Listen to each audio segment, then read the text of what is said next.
Gabriela டொப்ரவ்ஸ்கி இவங்க கனடாவை சேர்ந்த டென்னிஸ் வீராங்கனை.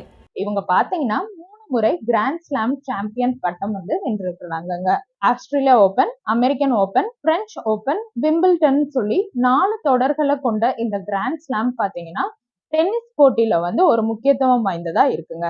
போன டிசம்பர் 31 பாத்தீங்கன்னா இவங்க அதிர்ச்சி தரும் விதமா ஒரு தகவலை சொல்லியிருக்காங்க. இவங்களுக்கு மார்பக புற்றுநோய் இருந்ததாகவும் அதுக்கான ட்ரீட்மெண்ட் எடுத்துக்கிட்டதாகவும் இவங்க சொல்லியிருக்காங்க. சவுதியில நடந்த WTA ஃபைனல்ல வெற்றி பெற்ற போது புற்றுநோய் விழிப்புணர்வை ஏற்படுத்தும் விதமா அவங்க ஒரு பிங்க் டென்னிஸ் பால காட்டியிருந்தாங்க. புற்றுநோய் சிகிச்சையின் ஒரு பகுதியா இவங்களுக்கு 2 முறை அறுவை சிகிச்சையும் செய்யப்பட்டு இருக்கு. ஒரு சின்னதா ஃபீவர் வந்தா கூட இல்ல நம்மளுக்கு ஏதாவது உடல் உபாதை வந்துட்டா கூட கலங்கி போய் நிக்கிற பலர் மத்தியில புற்றுநோயை எதிர்த்து போராடி வந்த அதே நேரம் விம்பிள்டன் டென்னிஸ் போட்டியிலும் மன தைரியத்தோட பங்கேற்ற கேபியோட தன்னம்பிக்கை பலருக்கு ஊக்கம் கொடுக்கும் வகையில இருக்கிறதா அவரோட ரசிகர்கள் மட்டும் இல்லங்க, பொதுமக்களும் பாராட்டி வராங்க.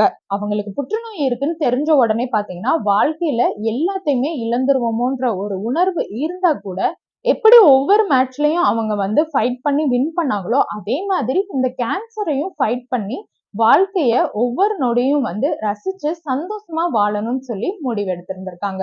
அது மட்டும் இல்லாம புற்றுநோய் வந்தா யாரும் பயப்பட தேவையில்லை, கரெக்டான நேரத்துல அதை கண்டுபிடிச்சு சரியான சிகிச்சை எடுத்தா குணப்படுத்த முடியும்னு சொல்லியிருக்காங்க.